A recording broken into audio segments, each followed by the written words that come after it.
Good morning, everyone. This morning we are going on an adventure. We are going to visit a country that doesn't technically exist.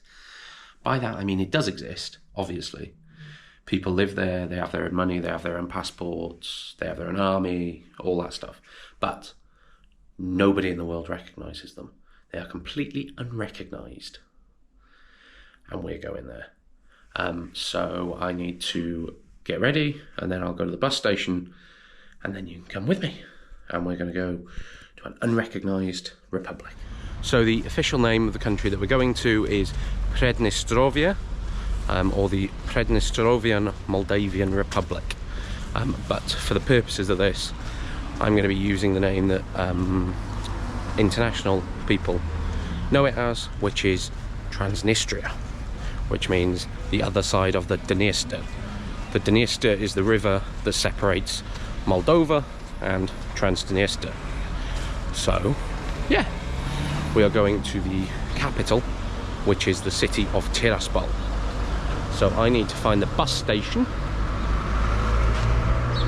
and I need to find my bus to Tiraspol. As I said in my video about Moldova itself, it is the second poorest country in Europe, and a lot of people that we would consider retirement age spend their days selling bits and pieces on various roadsides. So lots of these ladies were selling flowers or vegetables, or some were even selling chickens or oil or things like that, just to top up their pension. Well, just asked a helpful fella where the bus to Tiraspol came from, and he told me it comes from around the back, which explains why I couldn't find it. So I'm going around the back of the station now to try and find the bus to Tiraspol. Ah yes, there's literally hundreds more buses here. There are all these little marshrutka types that you get in the ex-Soviet countries. So let's find the one to Tiraspol. So yeah, what you do in Chisinau, if you want to get a bus, is you come to the bus station, which is here. Some come from around this side, and then some come from like the other side of that building. And then you just look for the bus with the name of the place you want to go to on it. So I'm going to Tiraspol, so I'm looking for the bus to Tiraspol. If you're going to Orhei, in Chesti, yeah, plenty of other places in Moldova that I can't think of the names of as well. You just find the bus to say that, and then I think you just pay the driver, I think. So yeah, cool. I will find that now, and then I will join you when we get to the bus. And this is what the bus to Tiraspol looks like. Lovely velvet interior. You did have to buy a ticket at the kiosk. It cost me 57 Moldovan lei, as you can see, which is the equivalent of around £2.50 or €3. The bus itself was perfectly comfy and served me fine for the hour and a half to Tiraspol. It does pick up a lot of passengers along the route, so people will probably end up standing, but as long as you nab yourself a seat in Chisinau, then you're all good. Just like that, we were arriving at the checkpoint between Moldova and Transnistria.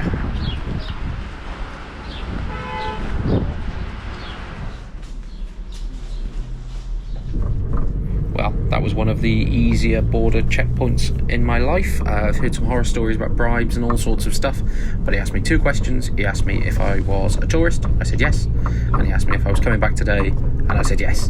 And then he sent me on my way with my little form that you get instead of a passport stamp, and yeah, next stop, Tiraspol. And this is officially the bridge over the Dniester River, and we are in Transnistrian territory now. So I kind of assumed that the bus terminus would be the bus station, which I thought would be in the centre. Turns out it's actually at the train station, which is not in the centre, so I probably should have got off halfway through Tiraspol, because now I've got to walk all the way back. And it's a bit suburby and interesting, but I'm getting stared at quite a lot. So I'm having to be quite clever when I use the camera, because I don't want people thinking that I'm a spy. So in Transnistria, they use their own currency. So that is the Transnistrian ruble. I don't know if it's backed by the Russian ruble or not too sure. Obviously the rest of the state is quite heavily Russian backed. But that means that my Moldovan lei are useless. So I can't buy anything until I go and find a currency exchange. So that is mission number one. Mission number one is try and get some local money. Because I also should add, you can't go to an ATM if you've got a Western card. The only cards that will work here are local cards or Russian cards. So you need to bring cash and you need to change it. That's the only way you can pay for anything here, including the bus back to Chisinau. So yeah, quite crucial.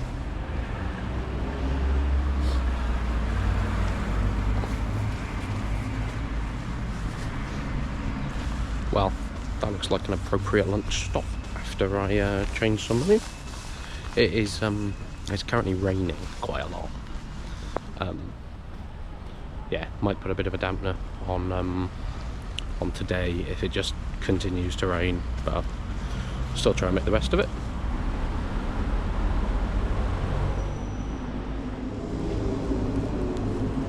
Right, so I managed to change some money. I changed what I think is about £15. So this is the money of Pridnestrovian. That's what it says on there in Cyrillic, because I can just about decode Cyrillic. I've done what, 2 weeks in Eastern Europe, and it's getting there. But I know that says Pridnestrovian. I think it does anyway. It should do. So that is Transnistrian money, unable to be used anywhere other than here.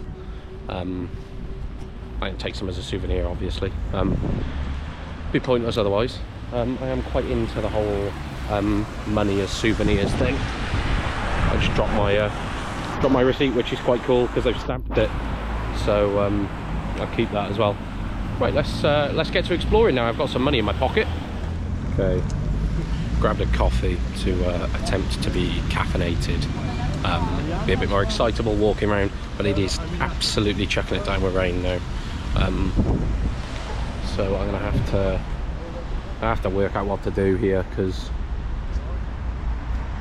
it's not the ideal weather for just wandering around aimlessly. Decent coffee, cost me 18 Transnistrian rubles. I have no idea what that corresponds to. No idea. I'm assuming it was fairly cheap though. It seems fairly cheap. And it's good too. Decent coffee. Yeah.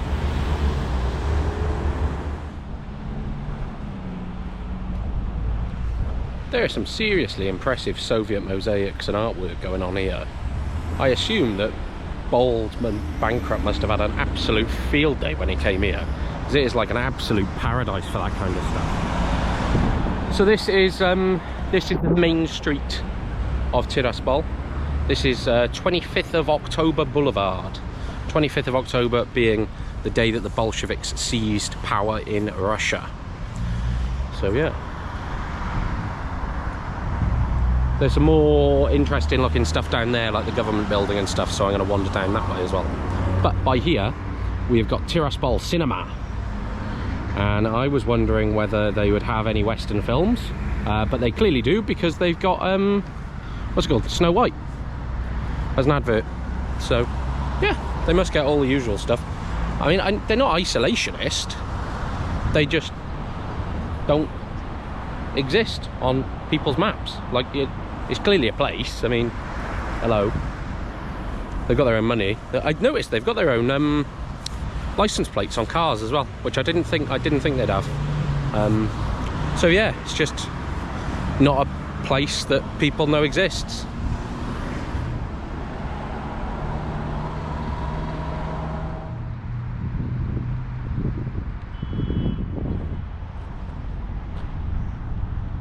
So this gent on horseback by there, I believe that is Alexander Suvorov. I don't really know anything about him. I'm assuming he's some kind of Russian hero. Might have defeated the Ottomans or something, maybe. Yeah, because they've given him a big statue. And and I have no data to Google it before I filmed, so I'm just going to leave it at that. Interestingly, 3 flags by there. So the Transnistrian one is that one in the middle. I think the one on the left is Abkhazia, and I think the one on the right is South Ossetia. Those are the 3 what they call frozen conflict zones that are sort of under Russian control by proxy. So obviously Transnistria, breakaway part of Moldova, they've decided to just keep the borders as they are, get on with things. Abkhazia and South Ossetia, both parts of Georgia, and similarly boundaries are drawn after the war. They don't want to keep fighting, so it's a frozen conflict. Neither side agrees on the outcome, but they are moving along with life while things are still undecided, I suppose. Well, I've just seen a tank on top of a plinth, so I'm going to go and see that, but there's a lot of soldiers around, so I don't know if something's going on. Oh, there's an eternal flame. That's probably it. So I'll probably de-camera for a bit.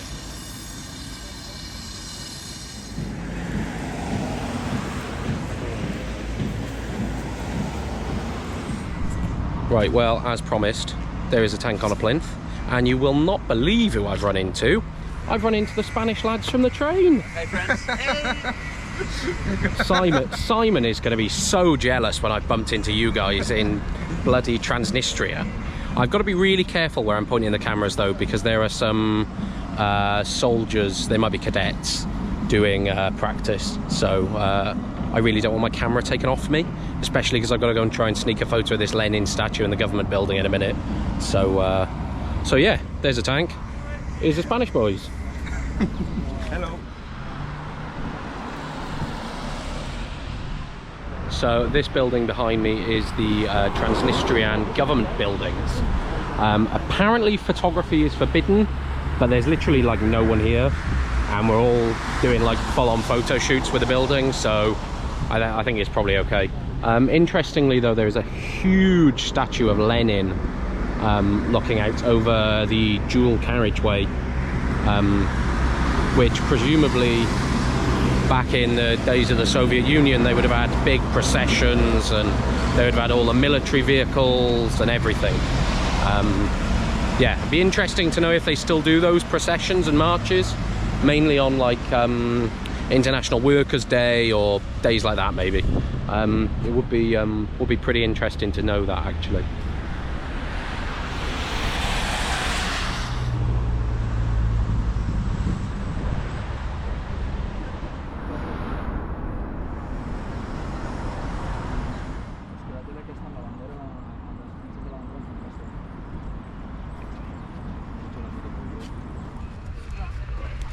Well, not quite sure whether this park is considered Soviet or not, but it is situated on Karl Marx Street, so you can't really get much more Soviet than that, can you?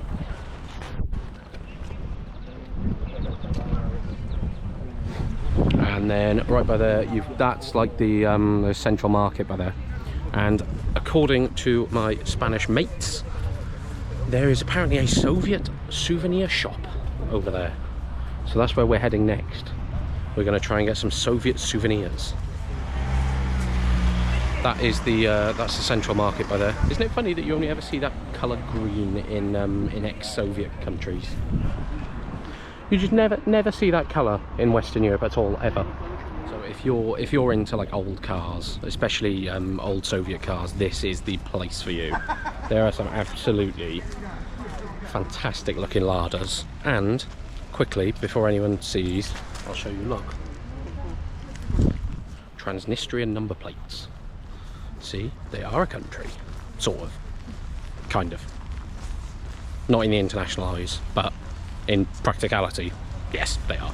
Well, if you thought everything here was sort of Soviet and still in the 1970s, 1980s, like these tower blocks, then you would be sadly mistaken, because they do have lots of Western things, like in this toy shop for kids, where they clearly have access to Disney Plus or something. So yeah, if you think you're going to come here and just time travel back to the 1970s, then sadly you are mistaken. However, there is some very, very cool stuff here. And I think the Spanish lads, I think they found our Soviet gift shop, hopefully. So I'm going to follow them across this road, and we'll see whether there's any Soviet treasures that we can buy. Well, if Soviet era antiques and sort of gifts are your cup of tea, then this really is the place for you. They have got absolutely all sorts of stuff. They've even got sort of army hats and police hats and all sorts, badges, pin badges. Particular favourite for me was the old banknotes. I find that really interesting, and coins and bits and bobs like that. And then there was an absolute treasure trove of pin badges. You got lots of Soviet era pin badges and just some really cool stuff. I was looking around the hoard of like incredible Soviet stuff here. Picture of Lenin by there, some flags by there. What do I find? Genuinely, a FAW pennant. What are the chances of that? I mean, he's got a load of stuff here, but literally on top.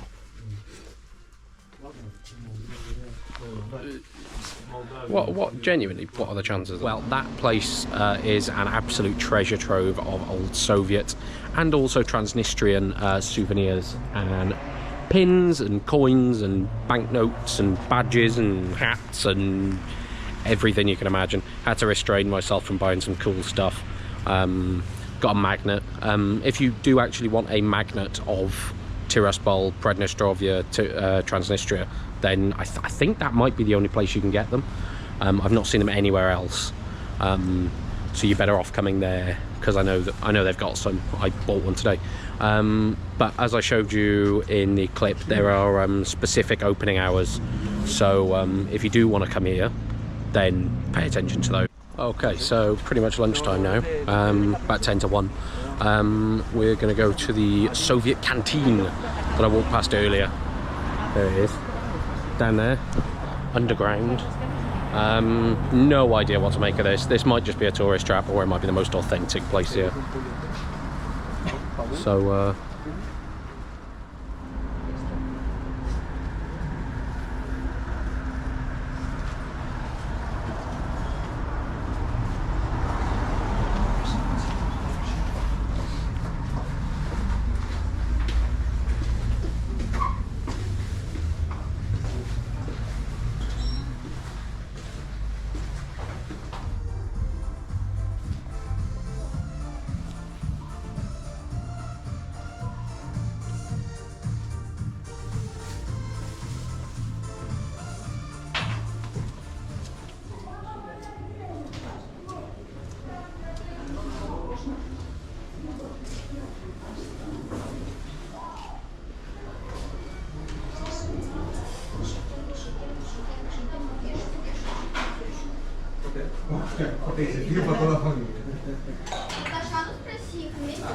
You pay together?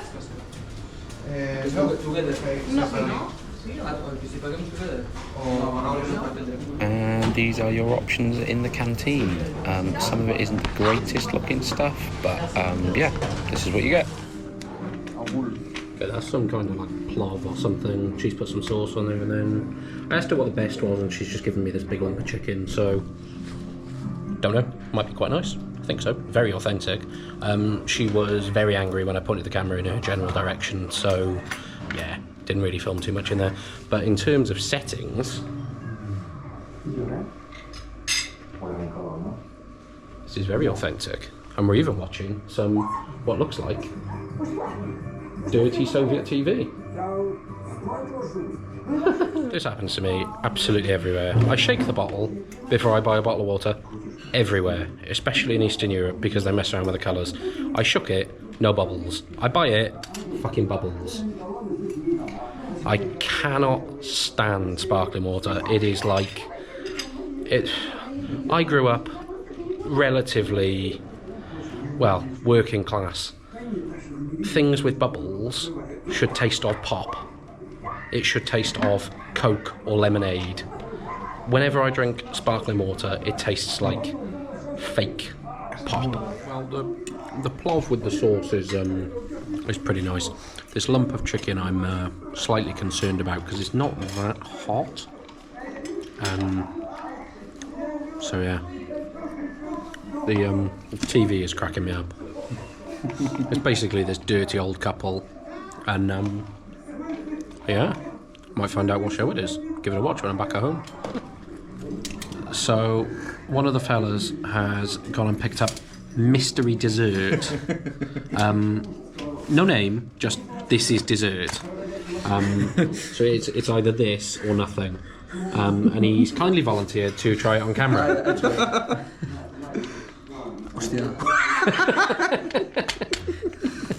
I need a pickaxe for this. Jak favorite? Ah. Wow. A little bit dry. A little bit on the dry side, but it's good. Nut? It just smells like Nut and... I don't know, but it's pretty good. It's Okay. dry, but the mystery dessert, it's not as bad as it looks. Well, there we go. Conclusive. All right, well, after that reaction from them trying it, I'm going to try it myself. So here we go. Tiraspol mystery dessert.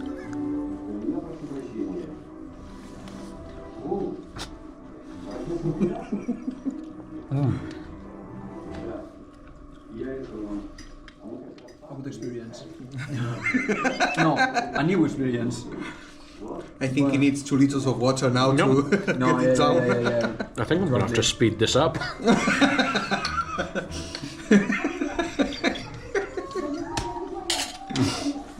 Okay. The taste is okay. But did you ever have like a crumble where your grandmother has decided to treat you and put just crumble? Because that's what this tastes like. It tastes like if you have like a cheesecake, but just the base. There's no filling. It's just The cookie base. yes, yeah, just the crumble. That's what this tastes like. Tastes like there is all of this cake, and then there is a little layer of like jam or fruit or something. That's it.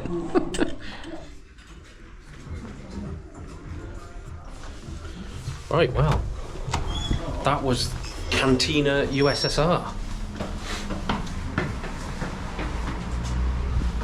Back out into the real world.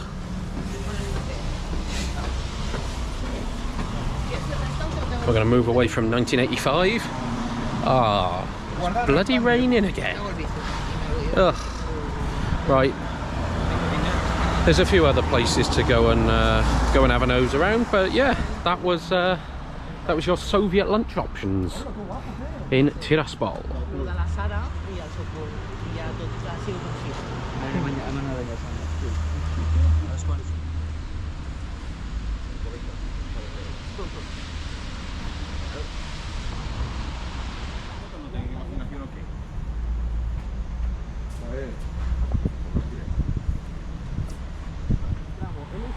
So these buildings around here, so those ones by there, that side, and then those ones by there, that side, they're all part of the Transnistrian State University. I don't know what sort of level that university is at internationally, but they have a university here. They don't need to go to Chisinau. They don't need to go, well, even to Moscow or anywhere like that. They have a university here. So I think that's pretty interesting. And then also by there, that is the State Theatre. So they must have potentially Russian or just local theatre companies, ballet companies, maybe operas, things like that. Yeah, really interesting. Really interesting place. Even though people call this city, this country, a Soviet time capsule, not everything is Soviet, and this will show you why. There is a mild likeness to Daniel Radcliffe in his face. but this is in fact supposed to be Harry Potter. I have no idea whether anyone from Harry Potter actually knows this exists, whether Daniel Radcliffe himself knows that there is a statue of him in Transnistria. But it's pretty cool. But yeah, not everything is as Soviet as it seems, as is shown by little Daniel Radcliffe behind me.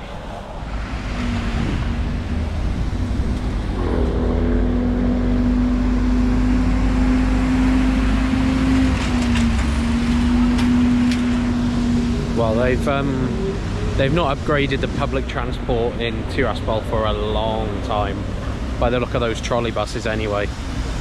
Really cool to see though. There's not many places where they'd still have them running on the road, and yeah, pretty cool. There we go, another one there.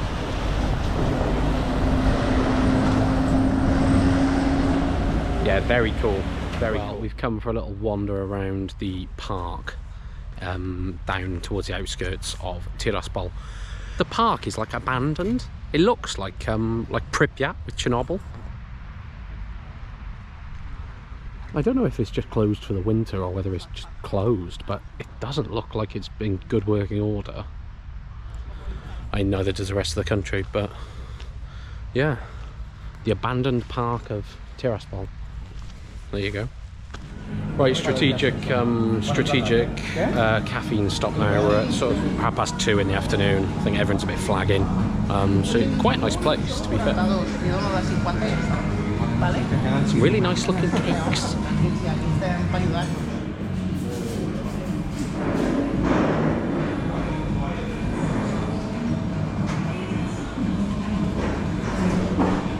Best looking cakes in all of Transnistria. Pero cuidado, que eso no es Kazajstán, es Rusia. One little piece of advice: if you don't like squat toilets, then steer clear from the old Soviet Union, because they are everywhere. Yeah, they're not great, let's be fair. Right, fully caffeinated again, and had Wi-Fi for the first time all day in there. Well, Wi-Fi that actually worked. So did a bit of scrolling for a little bit. Oh, there's the sort of banks that you get. So you can do your money exchange in banks. There's stacks of them through the city as well. So yeah, fully caffeinated. Gonna head back into the centre. I'm not sure what else there is in Tiraspol. Sort of walked around quite extensively today. I would be intrigued to know what my step count was on my phone. Yes, 17,000. Not surprised in the slightest, to be honest. Done a lot of walking. So we've decided that our time in Tiraspol has come to an end, so we're going to get the bus to Bender to then get the proper bus back to Chisinau. So I'll show you the bus now. So same as the buses in Chisinau, there's a little lady comes around, gives you a ticket. This was 3 Transnistrian rubles, so literally pennies to Bender. And I'll show you around the bus now, because it is a very cool old electric trolley bus.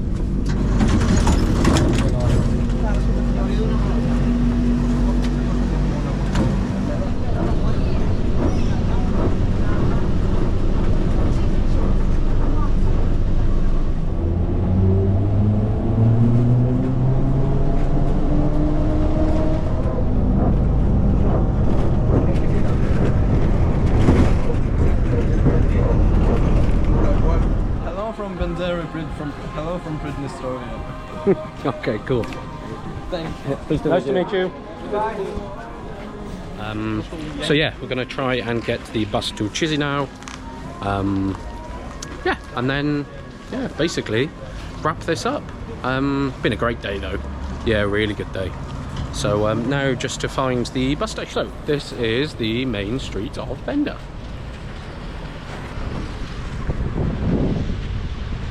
Gonna go to the bus station to find out what time the buses are to Chisinau. If there's one a bit later, then we might go and check out the fortress, because the fortress is quite famous here. It looks quite good as well. It's an Ottoman-built fortress.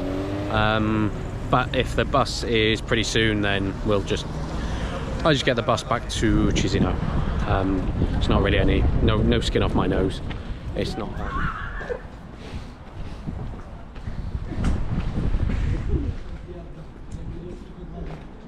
Okay, so just got my ticket back to Chisinau, 54 Transnistrian I gave it.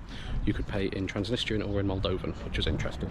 And this is the ride, Bender to Chisinau. So yeah, should be fine. Hopefully border control on the way out is as easy as it was on the way there, and we should be golden.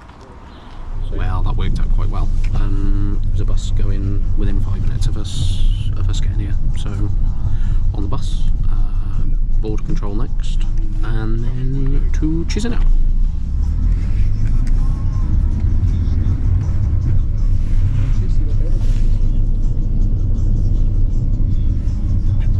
Right, so we are just getting to passport control.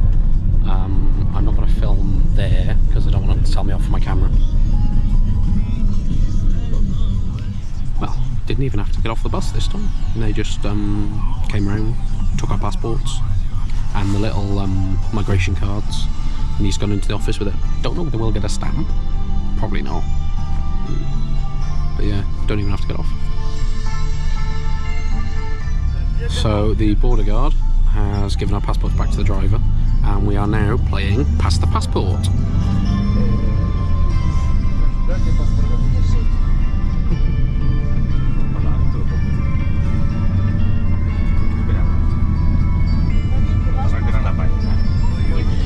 Let's hope no one decides to steal mine. So yeah, pass the passport.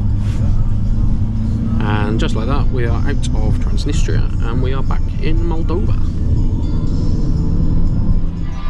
The other fellas have just got off, so just me left on here now. Just getting into Chisinau bus station.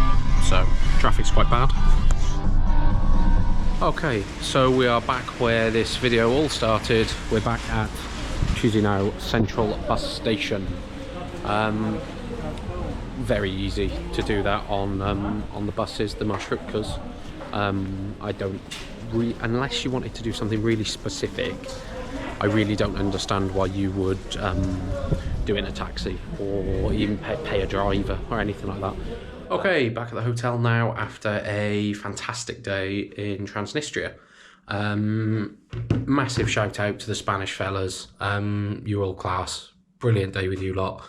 Really made the video better than it would have been if you weren't there, so really appreciate it. Just thought I'd go through some costs, because a few of you ask that when I do trips like this, what it cost.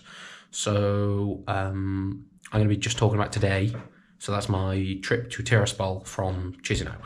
So my bus there was 57 Moldovan, which is the equivalent of about £2.50, so under €3. And then the rest is going to be in Transnistrian rubles. I spent 18 for a coffee when I got there, 55 for souvenirs in the souvenir shop, 125 for lunch, including that bottle of sparkling water that was disgusting and I didn't drink. 32 then for the coffee in the afternoon and the water, 3 for the bus to Bender, and then 54 for the bus back to Chisinau. So that means that I spent 287 Transnistrian rubles, which is just over £14. Add that to the Moldovan that I spent on the bus to Tiraspol, I spent around £16.50. So less than, well, probably around €20 for the whole day, for everything. Which just shows you how far your money can be stretched in certain parts of Europe.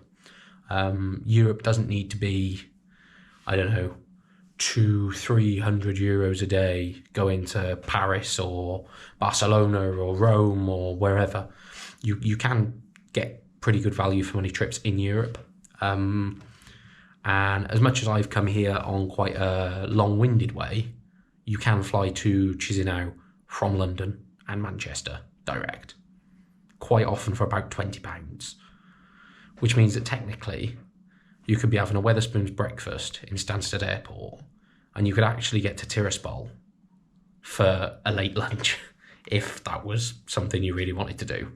So you could have a late lunch in the Soviet canteen after having breakfast in Stansted or Luton Airport. It's crazy how convenient flying makes travel, but yeah, that's the way of the world. So yeah, really good day. Hope you enjoyed it. If you did, stick around. If not, stick around anyway. I do different stuff all the time. So yeah, see you next time.